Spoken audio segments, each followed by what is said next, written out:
Hello and welcome to episode 9 of the Branigan Communications Podcast. Episode 9, we're almost to 10, not bad. On today's show, Janet and Marlo discuss dream boards or vision boards, how to set them up, how they can help visualize your future and set goals, and what they wanted to be when they grew up. And don't forget, you can download, stream, subscribe, rate, and review the Branigan Communications Podcast on all major platforms, such as Spotify, Google, and Apple Podcasts. So please find us there and subscribe. Thanks, enjoy the show. All right, we're here today. I'm Janet Roche, VP of Strategic Content Development at Branigan Communications. I'm here with my trusted colleague, Marlo McCormick.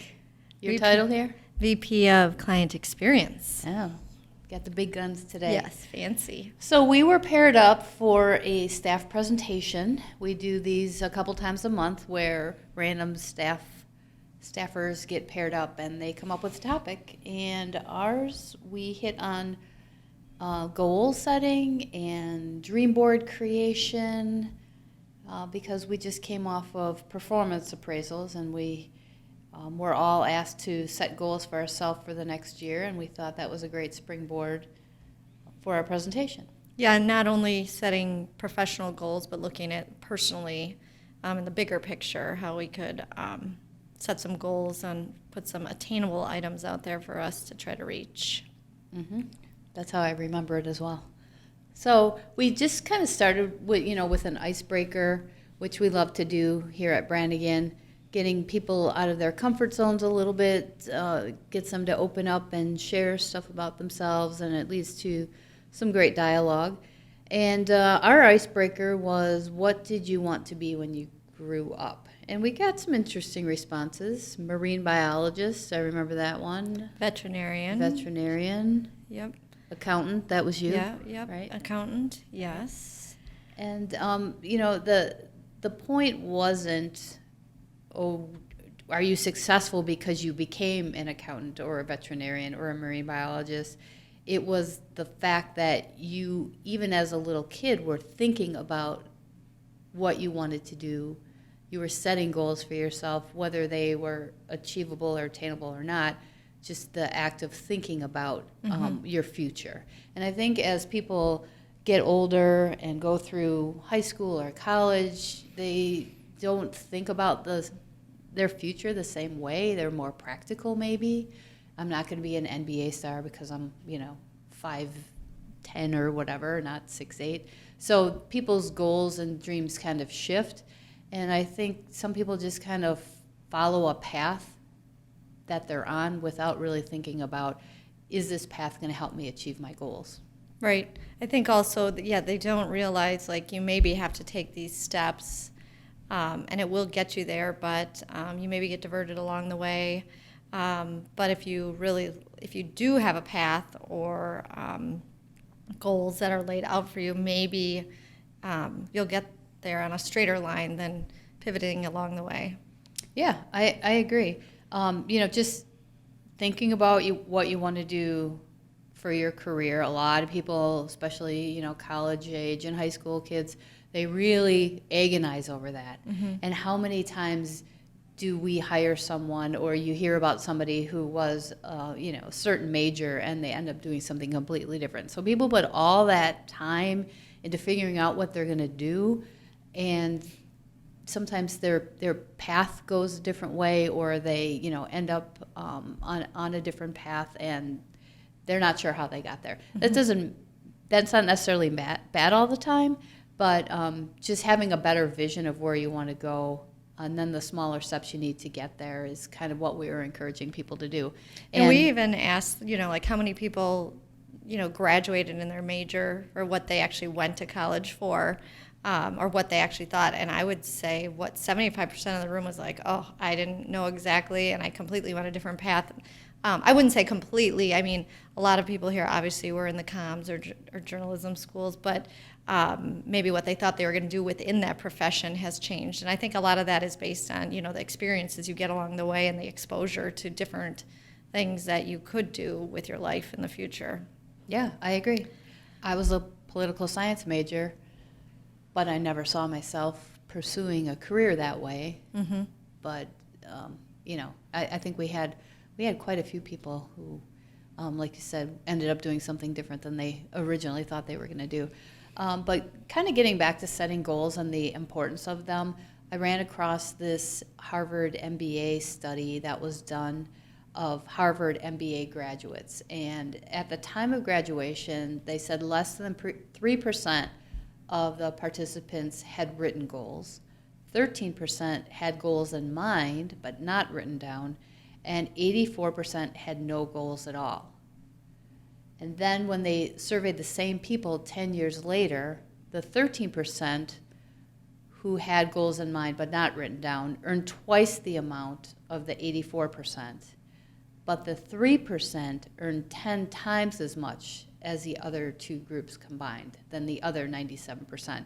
And that, to me, really is supports the idea of the setting goals and helping you succeed in life. Now, this only looked at finances. Your goals could be, other than financial.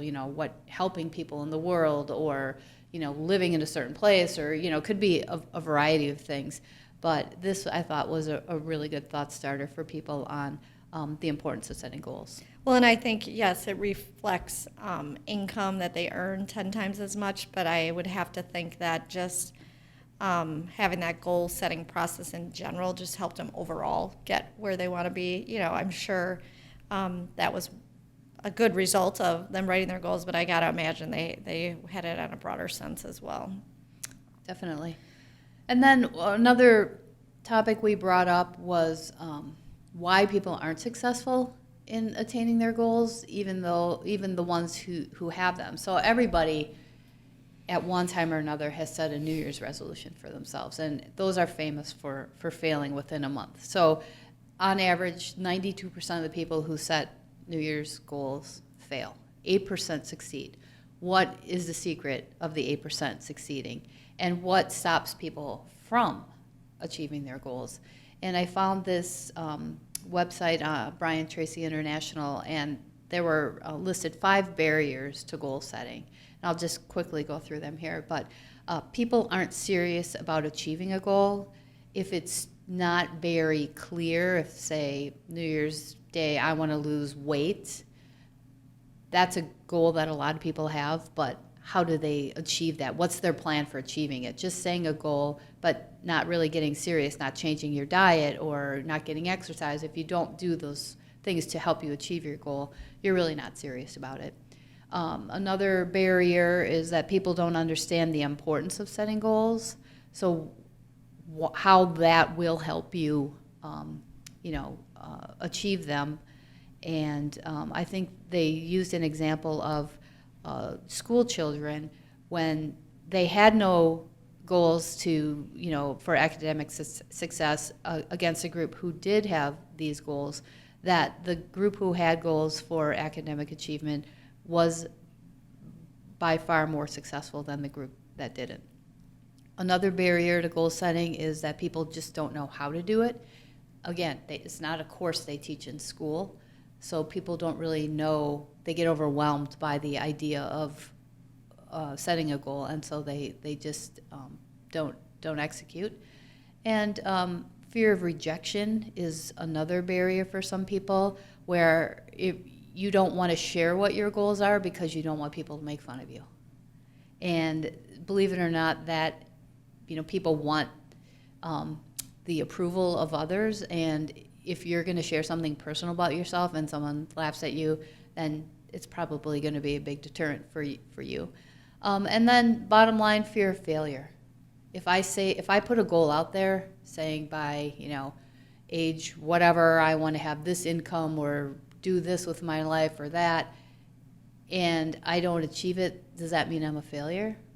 And I think that just the thought of that stops people in their tracks before they even get going. Well, I think it's also with that fear of rejection too. Like, you don't want other people to know you put out this goal and didn't make it. Like, you may be upset with yourself, but you also don't want other people to know that you didn't reach it. Right. I had this friend that I used to work with, and every year on her birthday, she would go into a deep depression because she would look at the goals she had for her life and she wasn't able to achieve them for one reason or another, and she just felt like a failure, and it all kind of came crashing down on her birthday. But anyone who knew her never thought she was a failure. Mm-hmm. This woman was actually in a terrible car accident when she was in her 20s, and she had to learn to read and write and walk again, and she was a successful person in the business world, but in her mind, she never achieved the goals she had set out before, this turn of events happened. So I always kind of kept that in the back of my mind, and you can't be too hard on yourself, and doesn't mean you're a failure if you don't end up being president of the United States or whatever your goal was. So. But anyway, so we had an interesting discussion on goals, and just really some of the ways to achieve goals is by setting specific and challenging goals. Don't make them too vague, like I want to lose weight, but I want to lose 20 pounds and here's how I'm going to do it. Or don't make it too insanely challenging, like by the 6 months into the year I'm going to climb Mount Everest when you haven't trained a day in your life or something like that. So, and then really finding your inner motivation. That's really what it comes down to. It's like, do I want to achieve this? And am I willing to do what it takes to achieve it? It's something you have to set your mind to do. So this kind of led into the second part of our presentation, and we just wanted people to know they can achieve the goals, and then each individual figure out what their goals are. Maybe they're related to work at Branigan. Maybe they're related to their career or their personal life. But we just wanted to foster a broader discussion that people could really start to think about how they could achieve their personal goals and what those goals might be. So we had them come prepared with something for an activity, and before I get into that, we put up on the screen Dream Big. Suspenseful moment, but we introduced them to the idea, and many of them are familiar with it, but some weren't, about creating a dream board. So a dream board, which is really a collection of words and images, it could be graphics, it could be quotes, anything that visually would represent something that you want to achieve in life. So it could be anything that you want to professionally, personally, financially, anything that can help you set your goals and dreams and just really help reinforce them in a positive way. The pictures help you get a clear sense in your mind of where you want to be or who you want to be, and how to achieve your goals. So like I said, a lot of people choose different words, text, drawings, quotes, or pictures that inspire them when they do actually make a dream board. And we talked about, people have in their head maybe ideas of what they want to achieve, but if you don't visualize it and really have it as a reinforcement to look at every day, it makes it harder to achieve. So we talked about why dream boards serve several purposes, which are to identify your vision and give it clarity, to reinforce on a daily basis, what you're trying to reach and what your outcome would be, and then to keep an attention to your intentions. So if you look at these pictures every day, they'll be implanted in your subconscious mind, and then you'll start figuring out ways for you to really start achieving them. So it's really about creating this vision board to show what you want to be or what you want to have, and then really focus and believe in yourself and allow it to actually happen. Right. And, again, it could be something that isn't necessarily related to the job you have right now. Mm-hmm. It might not be related to, your work at all. It might not be related to finances. It might be, I want to travel the world. And then then the goal is how are you going to figure out how you're going to do that? Right. Are you going to work 2 jobs for 20 years and then be able to retire and travel? Are you going to,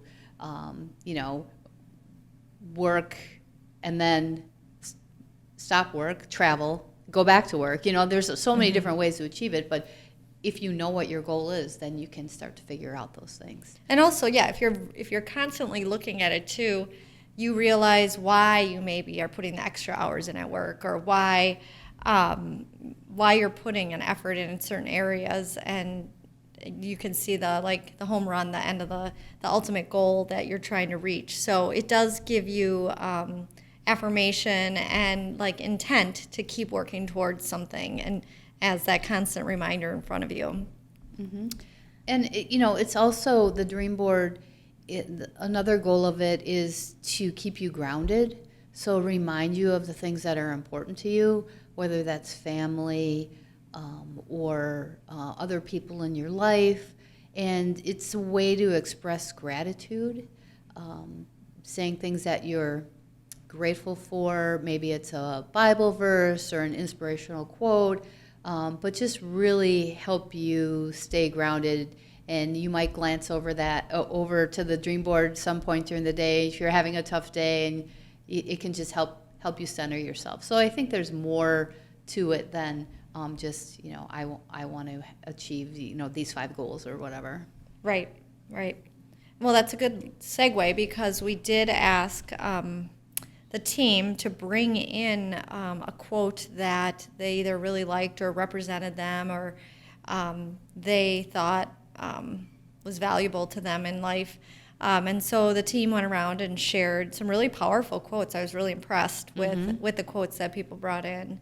And they didn't know that they were going to be that we were going to be talking about vision boards or dream boards, but a lot of them really were visionary type of quotes, or things aspirational, I guess I should say. Yeah, definitely. Of what people could potentially put on a dream board. Yeah, I thought that some of them definitely played into that, and I thought they also really reflected their personalities and what their priorities were, or things that interested them. So I thought I was really impressed as well with the ideas that people put together. So we gave people a couple weeks to think about what they want to put on their dream board, find pictures, find quotes, find words, and we did give them an actual board. 12 by 12, cork square. Cork board. And so now we're just kind of waiting to see the kinds of things people come up with, and how they're inspired to set goals and articulate their dreams. And we did say you can put it up in your office or your cube. You can take it home. It can be personal. It can be something that you might want to share with a larger team. But just really encouraging people to go take the next steps on that. Yep. And we gave some examples of the type of boards that people create. It can be like highly designed. It could be things cut out of a magazine. It could be things printed off from online. It could be whatever reflects your personality and like how much you want to put into it, and what really motivates you, because obviously everybody looks at goals and dreams a little bit differently. So it's really could be personalized to what would inspire you to reach your goals. Mm-hmm, definitely. So have you thought about what you're putting on your board at all? Have you cut out any pictures or found any quotes or anything? I was looking at a couple quotes. I did think about, you talked about vacations before too, and that is something that I don't, really big, expensive vacations I don't get to take often. So I was thinking of having an aspirational goal to try to get that out there. So I just have to decide where I really want to go. So that's going to be on there. And then also I'm always trying to balance like work and family life, and just figure out how to fit that all in. So I'm sure I'll put a few pictures of my family up there as well. Mm-hmm. How about you? Yeah, I kind of jotted down some ideas, just that I want to have, rattle around for a while to see if they're going to make it onto the board.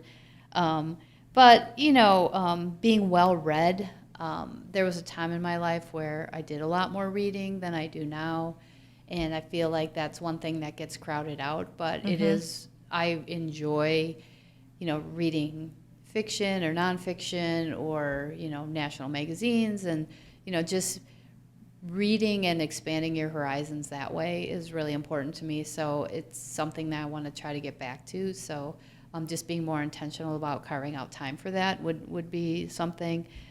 Just living on the water has always been, I told my husband, I'm not moving unless it's to a place on the water. Or, what does that mean? Does that mean that I would move and make that my primary residence? Would I want a lake cottage or something like that? But just, if that's a goal, then what do we need to do to, afford it? Or, where would it be? How would that look, in the future? So, obviously, health and faith and family, all those things are important as well. And then, career goals. People, one of the questions we ask sometimes at Branigan when we're interviewing people is, where do you see yourself in 5 years? And I never really liked that question, because my experience is life has so many twists and turns that you can, the flip side of goal setting is that you can put everything down on paper and say, this is how my life is going to be, but very rarely does it turn out that way. And I think looking at the bigger picture is, taking the paths that are put before you and recognizing that opportunity to fulfill a goal, maybe, or put you on a path to fulfill a goal. And that's kind of been my experience in life, is that if I would have put down goals when I was 25 years old and where I am today, I probably didn't achieve very many of them, but maybe some things turned out better than I thought they would have, because a different path opened up, and I was, lucky enough or fortunate enough to go down that path, and then good things have, sprouted off of that. So you made me think about how, too, these dream boards can evolve. I mean, true. Yes. And it's not for a sense of failure if you didn't achieve something on there, but maybe your priorities have changed. And maybe you just have to change your goals as well. Maybe something was a little loftier and you want to focus on the more short term versus the long term. So it definitely gives you the opportunity to have it evolve and adjust it, and have new goals and dreams and change it around. Definitely. Especially when it's a push pin board. You can Right. just take things off. Throw that thing away and put a new one up there. Definitely. Yeah, I mean, one thing that I always had in the back of my mind was that I would like the opportunity to teach at the college level someday, just a class here or there. And I never really acted on it, never really pursued it. But then an opportunity did present itself, and I was able to teach for the first time this past semester. And, it was a great experience. It really, I got more out of it probably than I put in, and I did put in a lot. So you did. Yeah, but no, I'm glad I had that opportunity. I recognized it as something that I did want to do at some point in my life, and the timing was right. And I'm signed up for next semester, so I guess it turned out all right. Congrats. Yeah. That's all I have. Yeah, I think. Everybody was excited with our presentation. I know that, and everybody was happy when we handed out the boards at the end. So we'll just have to watch as they become filled up, if people put them up in their offices or cubes. And yeah, maybe we'll touch take base. some pictures and share on social media. Well, thanks, Marlo.